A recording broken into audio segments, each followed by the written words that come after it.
Populácia alebo odhad početnosti medveďa na Slovensku bol zatiaľ robený dvakrát. Boli to roky 2014 a 2021, kedy na základe DNA analýzy vzoriek trusu, srsti, moču a krvi bola stanovená nejaký odhad početnosti, kedy v roku 2014 to bolo 1256 kusov a plus minus 233 si povedzme. Čiže v jednoduchosti povedané v roku 2014 na Slovensku niekde medzi 1000 a 1400 jedincov medveďa hnedého.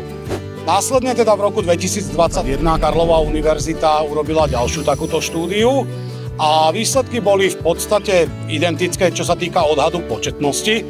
Medveďov je zhruba 1000 až 1300. A čo z toho môžeme vyčítať je to, že tá populácia medveďa hnedého na Slovensku nejako výrazne neklesá, ale zároveň ani výrazne nestúpa. Skôr je to stabilná populácia medveďa. No a ľudia sa pýtajú, že prečo je ten medveď taký chránený. No tak keď sa na to pozrieme v našich podmienkach, tak síce my tu máme stabilnú populáciu, ale keď sa na to pozrieme z globálneho hľadiska, tak ten medveď je práve preto chránený, pretože v iných krajinách ho toľko nie je. Medveď stále patrí medzi druhy európskeho významu. Je to tzv.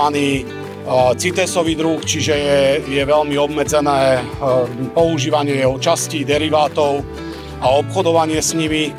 Strach z medveďov takisto veľmi rezonuje v našej spoločnosti, hlavne posledné roky.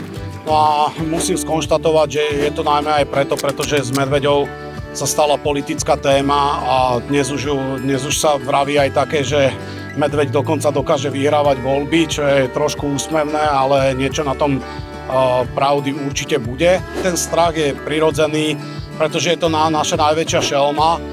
Chápem obavám ľudí, hlavne keď sa v médiách objavujú dramatické správy o medveďoch, ale práve preto je dôležité pozerať sa na túto tému objektívne a na základe faktov.